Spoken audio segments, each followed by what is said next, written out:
Welcome, and thank you for joining us for another edition of Live by Heart Today with your hosts, Dawn Spiegelberg and Wendy R. Wolf. Our show begins now.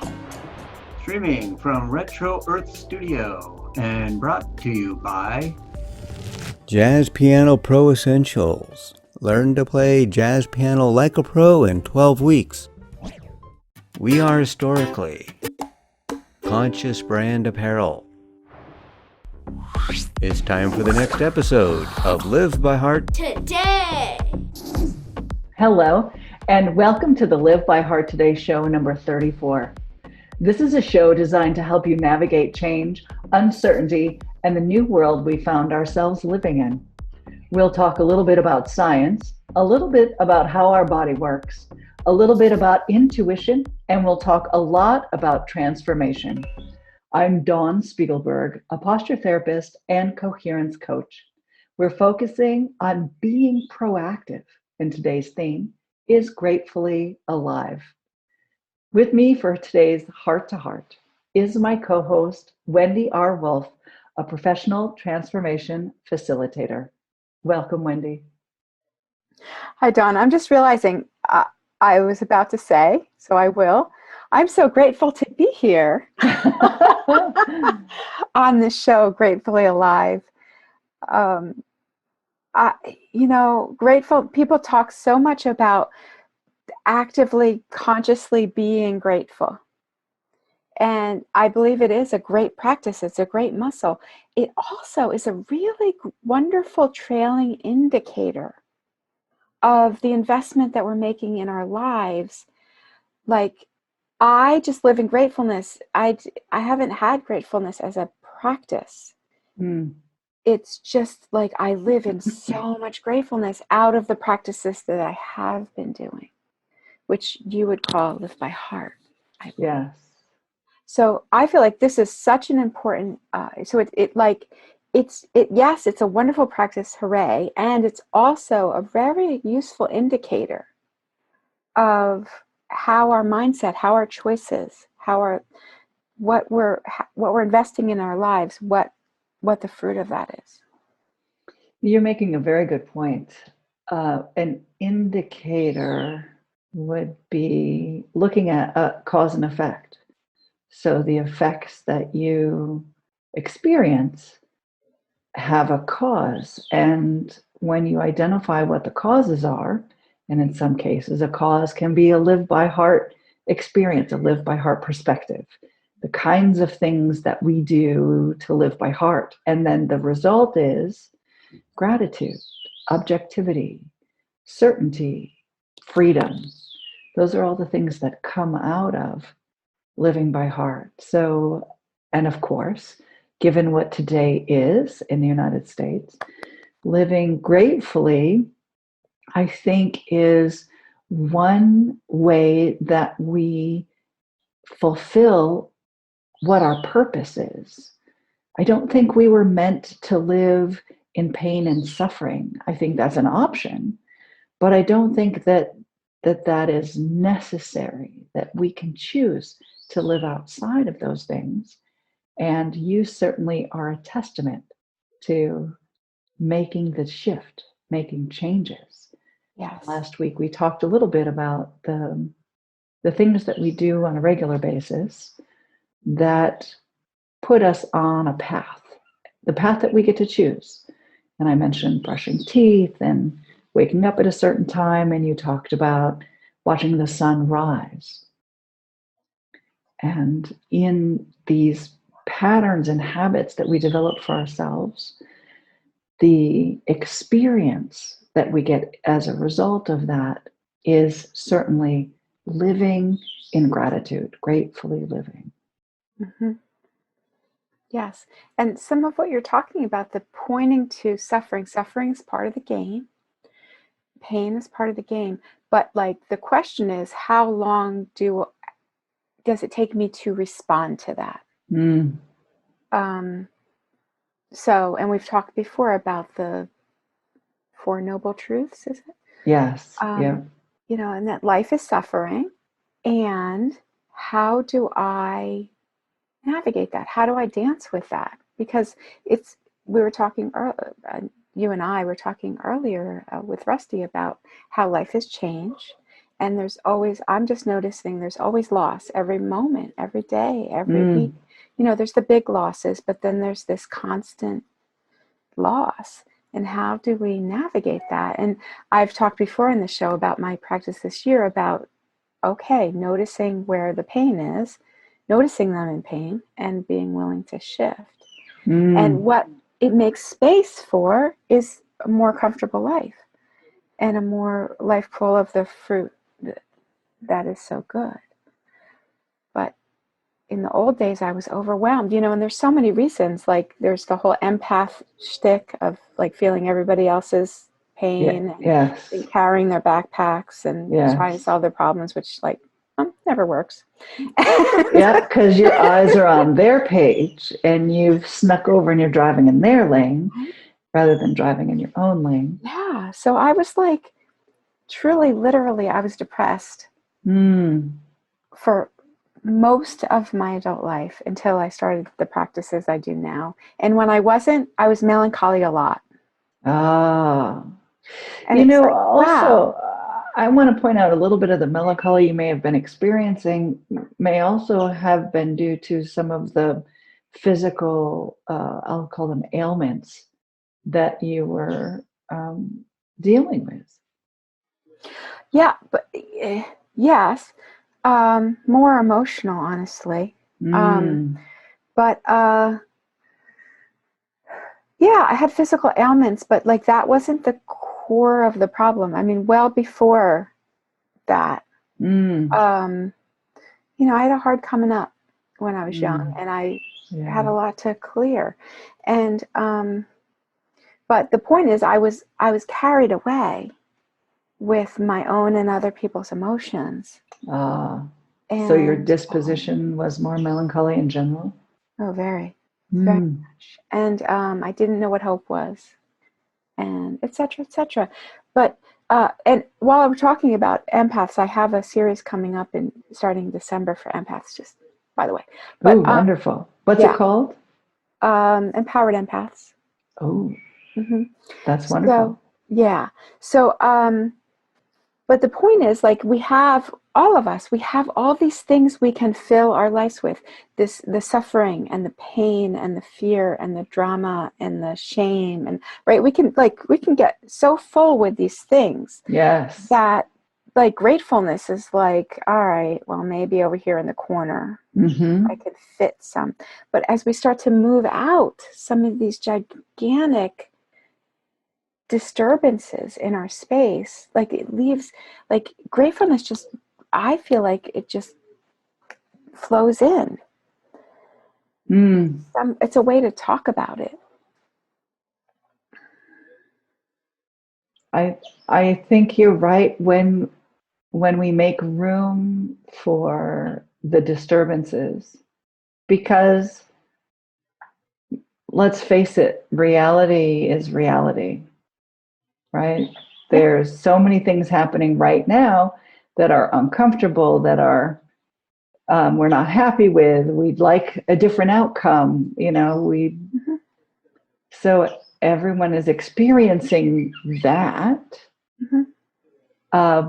And like Viktor Frankl says, the meaning you associate to what's happening to you is how it affects you. It's the significance that you put on it. So if the recent, quote unquote, canceling of today's holiday, if that really upset you and you're making room for upset and you ruminate about it, then it doesn't make much room for gratitude or grateful living. Yeah, it takes up the space. It's kind of like watching 24-hour horrific news. Like, all right, well, I need to know what's going on in the world, but do I need to have that be my constant consciousness? Yeah.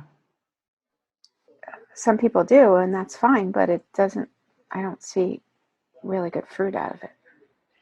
I was listening to a man recently who is since dead, and he did some recordings way back, I think in the 30s and 40s, so that would be last century. His name is Nightingale, Earl Nightingale. And he said something very amazing, and that is what we think we become. So the kinds of thoughts and the qualities of our thoughts create how we experience the world. So, like you say, if we're constantly inundated with what's happening in the news and we're constantly thinking about that, then I know the outcome of that in your life. And that will be discomfort, anxiety or depression, right? Because the news tends to be negative.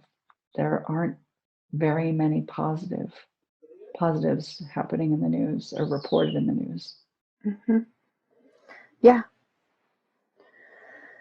Yeah. And then there's the information that we put in to ourselves.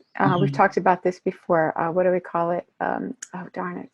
You put the bad information in and you get the bad information out. Oh, yeah. That's just the computer, Yeah, computer stuff.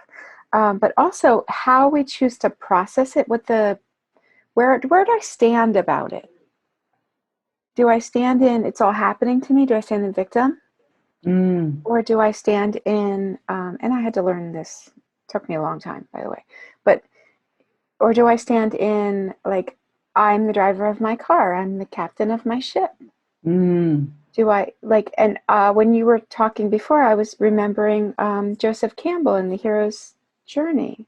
Yes. Like, I see life in terms of the hero's journey. Yeah. Are the waves always coming? And then, the Circe and are there always monsters? Yeah, there are. But I'm the hero. Yes. I'm love the heroine. that. I'm learning to sail my ship, even when there's storms. And so that's a very different place to stand. And it has very different outcomes. That's the difference between, are things in the world happening to you, or are things in the world happening for you? Yeah, because that same wind that would tear my sails apart can, I can run before it maybe and arrive somewhere fast. Right. So you can leverage the wind, or it can rip your sails. And so where are your eyes set? Right. I think I've heard you say, where there is no goal, where there is no something, the people perish. What is that? Oh, yeah, vision. Where there is no vision. So if you don't have a vision, if you don't know where you're going, yeah, you're going to spend your energy looking at the storm and the wind and fear and trepidation. And a different sailor is going to say, woohoo, we're getting to where we're going faster because this wind is strong. That was my dad. My dad I don't know how he did it, but he was always looking at things from a perspective that was just outside the box. It was, okay, here we go. This is happening, and let's use it. Let's leverage it. That's awesome. Yeah, it was beautiful to experience. Yeah. Yeah. And also, I said in the last show about, when I throw my hat over the wall and then I have to go get it, like I set a date for a program and I had to like run to make it work. And like Providence moves too. I think it was William Murray. He led the Scottish expedition of Mount, what's that big one that everyone climbs? Mount Everest. And he's like, once you give yourself, it's a really good quote. Maybe we can put it up. But once you give yourself, once you choose, then providence moves too, and all kinds of material and spiritual things come to us. But it's only when we actually commit, once you are committed. And so from my perspective, to build on that, it's important to play a big game. Oh, Right? Not just like, oh, I want my neighbor to like me. It's fine if the neighbor, right? Like, but like, how can I transform my neighborhood to be more safe or more of a community or more, right? Like, I want bigger games because it's going to be hard anyway. I think that your ability to see a bigger game comes from you also seeing the purpose that you have, right? Because those who aren't aware of their purpose, and of course, I would just like to qualify and say, even if someone doesn't know what the purpose of their individual life is, they're still moving toward it. They're still, it's like a squirrel has the instinct to be a squirrel. We as humans also have a drive to live our purpose, whether we're aware of it or not. So I think that's compelling. And we can move toward it quickly, or we cannot move toward it very quickly at all. And I think that may be the difference that you're describing, the fulfillment of our purpose. Yes, what I call teleos, which is my favorite Greek word since I'm a teenager. And it's becoming the oak that's hidden in the acorn. Oh, And I believe that's true. yeah. And I want to mention, and this is something well worth contemplating. We talked about the bud erupting, right? The pressure to stay in a bud was less. Yeah, I could do it. It's right here. Yeah. Thank you. Nin. And the day came when the risk to remain tight in a bud was more painful than the risk it took to blossom. Yes, and we were talking about trees.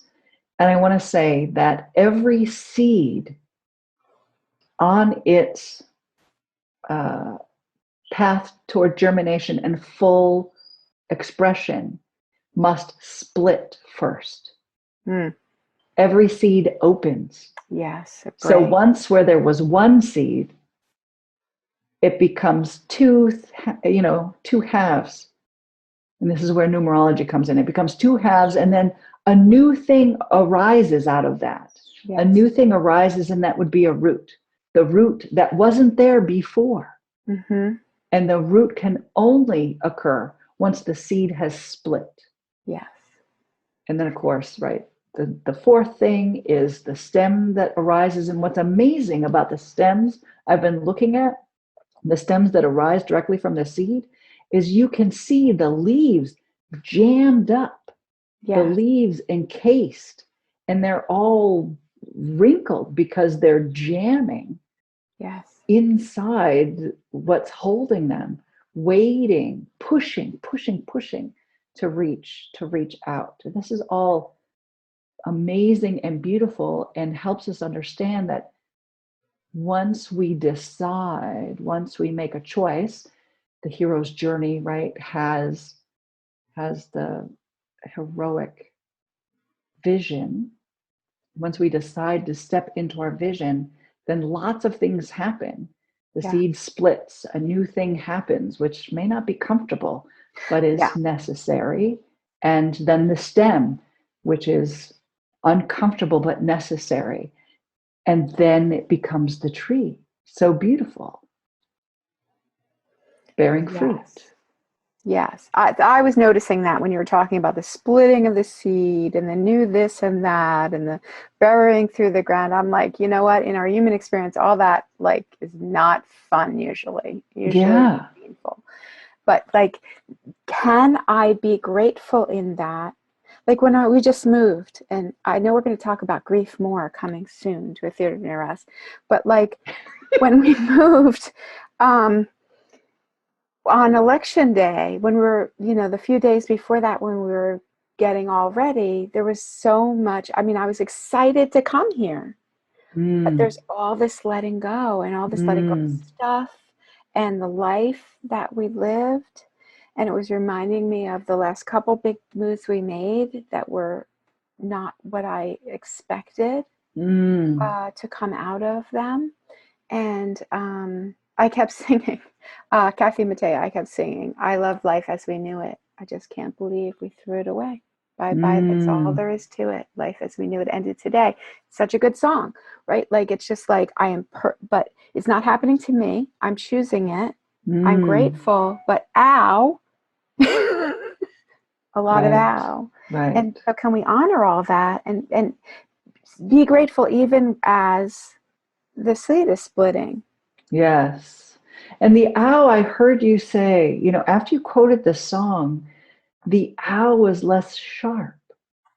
There's still an ow, but it's not as acute. That's really interesting, right? Yes. Your vision was more powerful than the discomfort. And Yeah. look at you on the beach walking before sunrise, like, oh my God. And you had to make that change Yeah.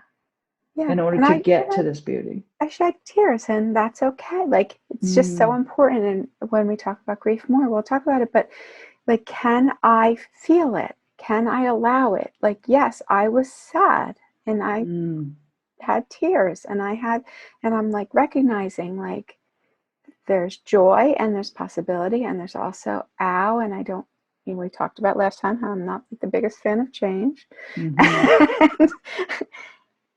I like what I like and I like what I have. And it was a really great practice for me to let that go consciously and come here to something better for me. You know, I'm hearing an underlying theme in the stories that you're telling about moving and, you know, having stuff and then releasing stuff. And it sounds like safety, right? When you put your roots down in an apartment, you're creating safety. Yeah. And then you pull everything out and move somewhere else and you reestablish safety. And I'm reminded of my children recently mentioning that they don't ever want to leave our house. They don't want to move. They love where we are. And that's interesting, right? Yeah. They find safety here. Yeah. Security. Yes. Longing. And when you establish safety for yourself and security that isn't tied to something external, which is a part of the path of living by heart, then things like moving are less painful. Yes. They may be easier. So practicing what we've described, practicing the actions that the way to take action, the being,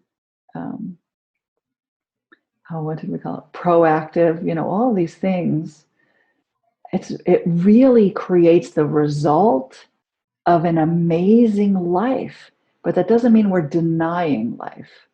You still grieved the change during your move. Yes. And of course, what you're talking about reminds me, of course, of Jesus and how he talked about like building our life on the rock, not on sand. And when on the inside, in our souls, our lives are on rock, yes, still there's emotions and difficulties, but it's not like living on sand on the inside. Then we're just screwed. They're not controlling us. Our thoughts and our feelings don't have to control what we do and how we behave and what our soul expresses. Yes. With that, I'd like to take a short break. Let's give a shout out to our sponsors. Thank you, We Are Historically, for making this show possible. Jazz Piano Pro Essentials, a 12-week online video course at jazzpianopro.com. Welcome back to the Live by Heart Today show. When it comes to gratefully living, I think it's a little easier to have a vision, and the gratitude part of living our life is the result, is one of the experiences that we get along the way. And with regard to vision, a lot of people don't know or are uncertain about what their purpose is. And I sincerely believe that every person has divine expression that is particular to them, just like their DNA is particular to them. And so, with regard to soul expression, Wendy, I would love to hear from you how you learned what your soul's journey is. Well, my goodness, do you have like 3 days? Oh my gosh. Well, I just talked about, I'll say the foundation for me is what I just talked about. There's this story about Jesus talking to Peter, and he asks Peter a question, and Peter answers, and Jesus says, "Flesh and blood didn't tell you that, Peter. Flesh and blood, thoughts and emotions and other people didn't tell you that. Your Father in heaven, the progenitor, your direct divine experience told you that." Mm. And for me, that scripture is extremely, like, Spirit has used that scripture to help me turn in my mind about many things. It took a minute, but it just wouldn't go away until I got the picture. But like, that is key. Like, am I going to believe and build my life on the physical stuff, like we were talking about before, about meeting certain expectations? Was that the last time we talked? Meeting, I have to have a certain weight and yes, money in the bank. That was last time. Yeah. Am I going to operate according to the world's pictures and my body's thoughts and feelings and survival and stuff that's just like the wind, it's like the waves. Mm-hmm. It's important, but it's not something to build my life on. Or am I going to go within my soul and allow the true information that is like pivotal for my life? And of course, I've made that choice a long time ago, and it's made such a difference. And so as I pay attention more to my inner information as well as my body and the world, instead of just going according to, well, they said I should live like this, it's made all the difference. And I can say that since I'm early teens, I've been just very devotedly, and I think a lot of people are. I think a lot of people aren't overt about it, but what is the way to live, and what does it all mean, and who am I? And like, I was just really devoted to learning, and I just didn't stop until I found what worked for me. I found a way to be able to listen to my soul information in ways that were real and actionable. That's beautiful. Yeah. Because, squirrels and raccoons and bears and coyotes don't question who they are and how they're supposed to live. Yes. I wasted a lot of time being miserable about not knowing that, I will say. And one of the wonderful quotes that did encourage me along the way was, don't inquire why or whither, just enjoy your ice cream while it's on the plate. Right. And I have to say, like, when I was young, with a young body and young energy, I suffered over stuff that, like, just enjoy the ice cream on the plate. That's the one thing I tell young people all the time. It's like, yeah, I know, and you'll figure it out, but like, yeah. And then the other is the, what is that book? The Notes to the Artist as a Young Man, or something like that. Yeah, I don't know that book. It talks about you just live into the questions. Don't get stopped by the questions. You live into the answers. And sometimes you don't get the answers because you're not ready to live into them. And so those two quotes, like, I talk to young people about this all the time because like I really failed on that. Like I just spent a lot of time spinning and being like, like instead of being like, let me just enjoy this ice cream and like sail into the horizon while I have this young body and enjoy it. But like anyway, I pounded on these things of like how it is to live, and I got like incredible answers. And that's the beautiful part. I did live into the answers. And it's ginormous. I think what's beautiful about the story that you shared is that there were choices along the way. And every choice that you made, while you may not have understood the impetus or why you made that choice in particular, that's by design. Or maybe you did know why you made the choice. Well, because you like chocolate ice cream and not vanilla. But why do you like chocolate? Like vanilla has the same value, right? But why do your taste buds prefer chocolate? Or what if you like the soft serve swirl of chocolate and vanilla? You know, what makes you like one thing or another? That could very well be an expression of the divine through you. Yeah. It certainly helps to, no matter what it is, to be paying attention. What brings joy to my body?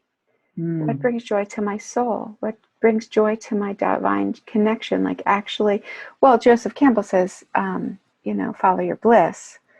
And that was just too much for me back, 30 years ago. What do you mean by that? 5 years ago. How was it? Like, it was too, like, just like, well, it can't be that easy and that delicious. Oh, so it wasn't too broad. It was just not It was optional? too good. I was just like, that kid. And now I'm just like, well, it could boil down to follow your bliss. That's a good coaching. That man had some wisdom. Wow. So that's interesting. Follow your bliss. No, what? And then No, I can't be it. full circle. Yeah. There needs to be more suffering. That's what I used to feel like. That was too good to be true. No, it's real. It's real. And also now I'm seeing the disambiguation. It's not like bliss is not like eating all the ice cream at the ice cream place. Like that's not right. It's not. Like that whole thing I was talking about, like the physical and the worldly relative, and then the soul, the bliss in my soul, the bliss for my body and spiritual dance. That's the bliss, not the, all right, well, let's just, I never was really into this, but like drink all night and sleep all day. Like that's not bliss. It's not bliss to, eat potato chips for lunch every day, and like be able to, that's a very important distinction, I think. Well said. Yeah. Awesome. So anything else you have about gratefulness? I think when we focus on gratefulness, that's a step. It's a step in the right direction.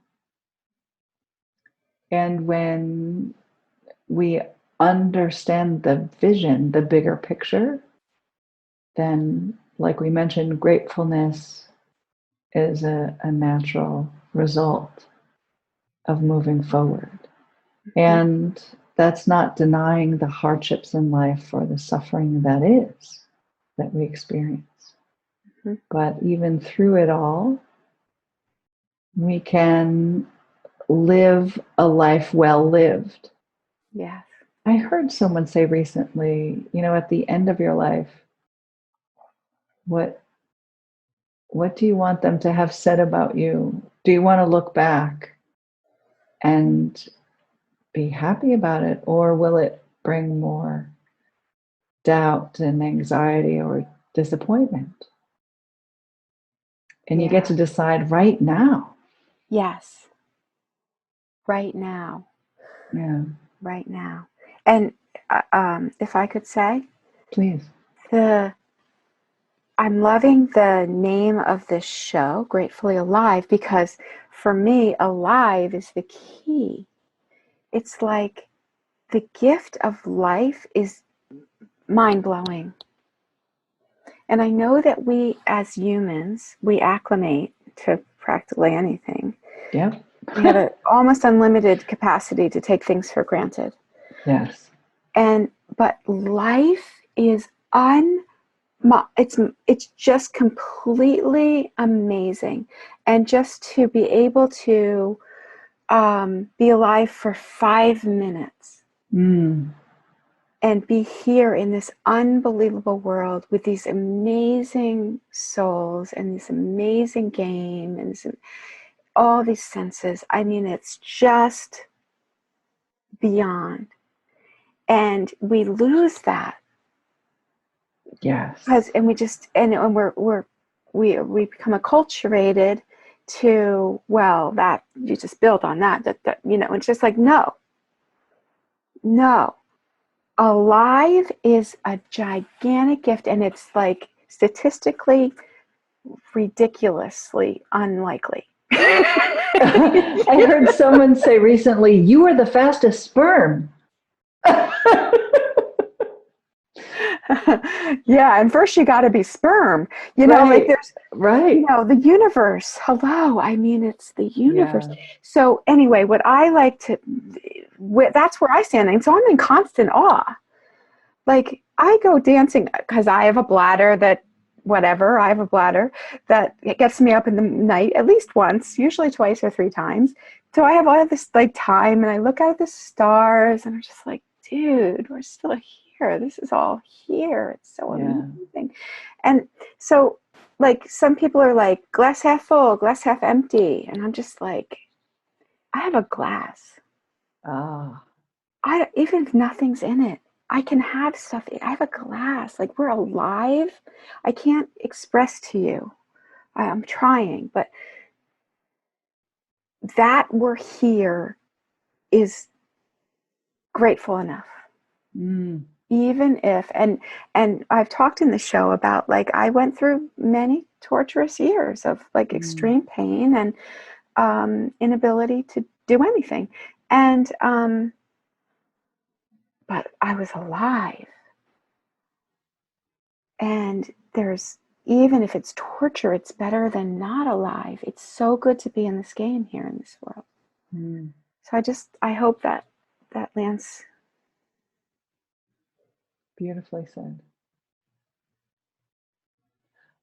I'm glad you mentioned it, because I think I personally take it for granted,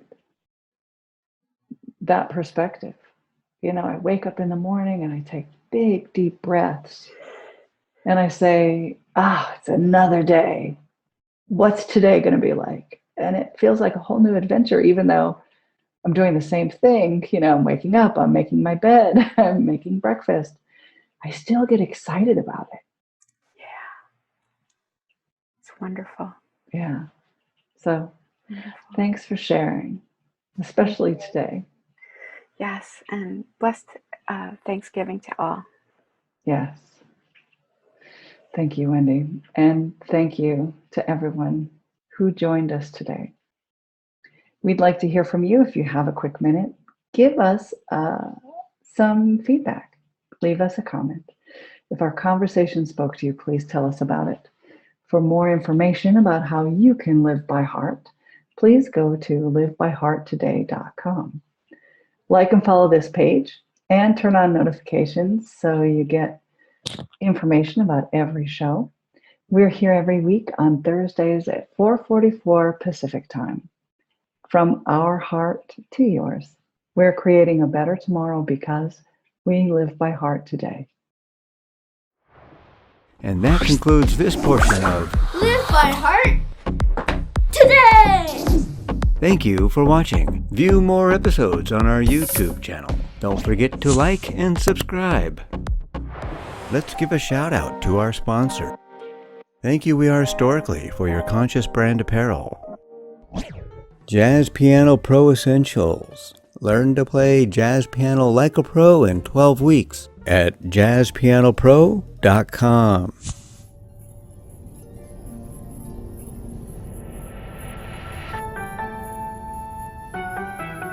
Thank you for watching.